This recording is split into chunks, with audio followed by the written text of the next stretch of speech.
పేరు. ట్రైనింగ్ అయిపోయింది. అక్కడ చాలా కలెక్షన్ ఆఫ్ మూమెంట్స్ ఉన్నాయి. ఫస్ట్ పోస్టింగ్ ఎక్కడ సార్? ఫస్ట్ పోస్టింగ్ వచ్చేసరికి మాకు ట్రాఫిక్ లో మనకి వైజాగ్ యాక్చువల్గా వైజాగ్ అనేది డ్రీమ్ ప్లేస్ అండి. అప్పటికే నా ఇంటర్మీడియట్ చదువుతున్నప్పుడు ఓయి మూవీ రిలీజ్ అయింది. అది చూసి ఏడవ లేదా ఆ ఓయి మూవీ అనేది సాంగ్స్ ఫేమస్, ఆ సినిమా ఈ లొకేషన్స్ అన్ని కూడా వైజాగ్ లో తీశారు. సో ఈ వైజాగ్ మీద ఇంట్రెస్ట్ అప్పుడే చాలా పబ్లిక్ కి ఉంది. వైజాగ్ కూడా చాలా పీస్ఫుల్ ప్లేస్ అండి, చూడడానికి కూడా చాలా చాలా ప్రశాంతంగా ఉంటది, హాయిగా ఉంటుంది. అక్కడ డ్యూటీ చేయాలనేది నాకు డ్రీమ్. పోలీస్ వచ్చిన తర్వాత ఎప్పుడైనా వెంటనే నాకు వైజాగ్ ట్రాఫిక్ ట్రైనింగ్ లో ఒక 3 months 4 months నేను వైజాగ్ లో చేశాను. అన్ని పోస్టులు చేశాను అక్కడ. ఫస్ట్ పోస్టింగ్ వైజాగ్ ఇచ్చారు. అక్కడ ఒక మెమరబుల్ ఇన్సిడెంట్. మెమరబుల్ అంటే ఒక రకమైన బాధాకరమైన incident. Horrible correct. Memorable horrible. Maddilapalem centre మీకు ఐడియా ఉండి ఉంటుంది. ఫేమస్ వైజాగ్ మొత్తం మద్దెలపాలెం అంటే ఫేమస్. ఇన్సిడెంట్ కూడా తెలుసు. మద్దెలపాలెం ఆ రోజు మీరు శివమణి వచ్చారు, చెప్పండి సార్. ఆ రోజు నేను డ్యూటీ చేస్తున్నాను మద్దెలపాలెం సెంటర్ లో నుంచి ట్రాఫిక్ క్లియర్ చేస్తుంటే అక్కడ సిఎంఆర్ బాగా ఫేమస్. చుట్టుపక్కల ఉన్న డిస్ట్రిక్ట్స్ లో ఉన్న ప్రజలంతా కూడా అక్కడికే వస్తారు. ఎందుకంటే KFC అని ఒక world wide chicken, Kentucky fried chicken ఉండేది. ఈ బికాస్ అదర్ డిస్ట్రిక్ట్స్ లో అవి అప్పటికి ఇంకా లేవు. ఇప్పుడైతే వీధికి ఒకటి స్ట్రీట్ ఒకటి ఉన్నాయి. ఈ స్టూడెంట్స్ అంతా కూడా ఇంట్రెస్ట్ అక్కడికి వెళ్ళి ఆ చికెన్ KFC తినాలి, టేస్ట్ బాగుంటుందని. ఆడపిల్లలందరూ చికెన్ లవర్స్. సో ఈ యూత్ అంతా అక్కడికి వెళ్ళేవాళ్ళండి. ఒక అమ్మాయి పరిగెట్టుకుంటూ అంటే ఏడుస్తున్న దగ్గరికి వచ్చింది.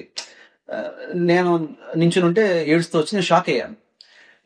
ఏమైందమ్మా అంటుంటే ఏడుస్తుంది, గట్టిగా ఏడుస్తుంది, బాగా ఏడుస్తుంది, ఎక్కి ఏడుస్తుంది, చెప్పలేకపోతుంది తను. ఏమైందమ్మా అంటే నన్ను ఒకళ్ళు అసభ్యకరంగా ట్రీట్ చేశాడు సార్. ఎక్కడమ్మా అంటే నేను ఏమనుకున్నానంటే కాలేజీలో ఏమైనా జరిగిందేమో అని అనుకుంటున్నాను. అప్పుడు నా బ్యాక్గ్రౌండ్ లేదు సార్ ఇక్కడే సార్ అని చెప్పి కొంచెం అక్కడ వైన్ షాప్ ఉంది, వైన్ షాప్ దగ్గర చూపించింది. వైన్ షాప్ దగ్గర చూపిస్తే సరే నేను ఆ అమ్మాయిని తీసుకుని వెళ్ళాను. అక్కడ ఒకడు కింద కొంచెం స్టెప్స్ ఉంటే స్టెప్స్ దగ్గర కూర్చొని ఉన్నాడు. వీడేనా అంటే వీడే అన్నారు. వాడిని కాలర్ పట్టుకుని బయటికి తీసుకొచ్చి ఎక్కడ జరిగిందమ్మా ఇన్సిడెంట్ అని అడిగితే ఈ షాప్ దగ్గర సార్ అని చెప్పింది. షాప్ చూస్తే అక్కడ చిన్న CCTV కెమెరా ఉంది. వెంటనే షాప్ లోపలికి వాడిని తీసుకుని వెళ్ళాం. తను కూడా వచ్చారు. అమ్మాయి చూస్తే ఫుటేజ్ లో వీడు ఒక రకంగా బ్యాడ్ గా టచ్ చేశాడు, ట్రీట్ చేశాడు, కొంచెం ఇబ్బంది పెట్టాడు. ఆ ఫుటేజ్ చూసి ఇది మీరు సేవ్ చేసి ఉంచండి అని చెప్పి వీడిని తీసుకొచ్చి అది డ్యూటీలో ఫస్ట్ టైం జాయిన్ అవ్వడం కదా, ఉడికి రక్తం ఉంటుంది. అప్పటికి హార్డ్లీ ఒక 20 days అవుతుందండి.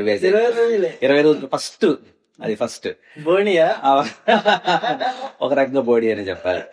అయితే వాడిని మిమ్మల్ని మీరు ప్రూవ్ చేసుకోవడానికి అది అంటే సందర్భం వాడిని వెంటనే అక్కడే ఒక 4 తైలిచ్చడం అది జరిగింది. వాడిని పట్టుకుని మీకు మద్దెలపాలెం నుంచి AU గేట్ ఉంటుంది, ఒక 100 meters డిస్టెన్స్ చిన్న గేట్ ఉంటుంది. అలా చిన్నదే, దానిలో వెహికల్స్ కూడా బైక్స్ వెళ్తాయి. అక్కడి నుంచి వాడిని అలా చివరికి తీసుకెళ్తే అటు సైడ్ 2 Town పోలీస్ స్టేషన్ ఉంటుంది. ఆ లైన్ లోకి తీసుకువెళ్ళి వాడిని కొడుతూ తీసుకెళ్ళి స్టేషన్. అప్పటికే 100కి ఫోన్ చేశాను, వాళ్ళు వస్తున్నారు. అంతా నేను కోపాన్ని తట్టుకోలేకపోతున్నాను. వాళ్ళు కొడుతూ స్టేషన్ దగ్గర తీసుకెళ్లి స్టేషన్ లో చెప్తే వాడు 354 IPC ప్రకారం వాడి మీద కేసు అది రిజిస్టర్ చేశారు. ఇక్కడ వరకు జరిగింది ఏంటంటే ప్రొఫెషనల్ గా నేను కొత్త కాబట్టి 50% నేను కరెక్టే చేశా. ఆన్ స్పాట్ వాడిని పట్టుకోవడం, ఆ కెమెరాలో ఫుటేజ్ చూడడం, వీడిని తీసుకెళ్లి పోలీస్ కప్ చెప్పడం, స్టేషన్ కప్ చెప్పడం అంతా బాగుంది. ఈ కొట్టడం ఏదైతే ఉందో ఒక రకంగా నాకు ఇప్పుడు అనిపిస్తుంది ఇది కరెక్ట్ గా అదేమోనని. బట్ ఇన్స్టెంట్ జస్టిస్ జరిగిందని అక్కడ ఉన్న ప్రజలందరూ కూడా ఆనందపడ్డం. అది పేపర్ లో కూడా సెన్సేషన్ అనేది పేపర్ లో పడింది. అప్పుడు CP గారు కూడా పిలిచి చేసిన కరెక్ట్ గానే అయితే అంత అలా చేయకూడదు అని చెప్పడం. అలాగే అక్కడ ఉన్న పెద్ద ఆయన ఒక బట్టల షాప్ ఉంటుంది, అందులో పెద్ద ఆయన నాతో ఫాలో అవుతూ వచ్చారు. నాతో క్రౌడ్ కూడా ఫాలో అవుతూ వచ్చారు. ఏం జరుగుతుంది, ఎందుకు కొడుతున్నారు ఇదంతా. ఇప్పుడు అంకుశం సినిమాలో రాజశేఖర్ విలన్స్ కొట్టినట్టు కొట్టాడు సార్ అది. సో అది ఒక మెమరబుల్ ఈవెంట్. ప్రజలు ఇచ్చిన గౌరవం అంటే ఇన్స్టెంట్ జస్టిస్ జరిగింది అని వాళ్ళు ఎప్పుడు ఇన్స్టెంట్ జస్టిస్ కోరుకుంటూ ఉంటారండి. ఒక రకంగా అది సర్వ్ అయినట్టుగా ఫీల్ అయ్యారు ఆ రోజు.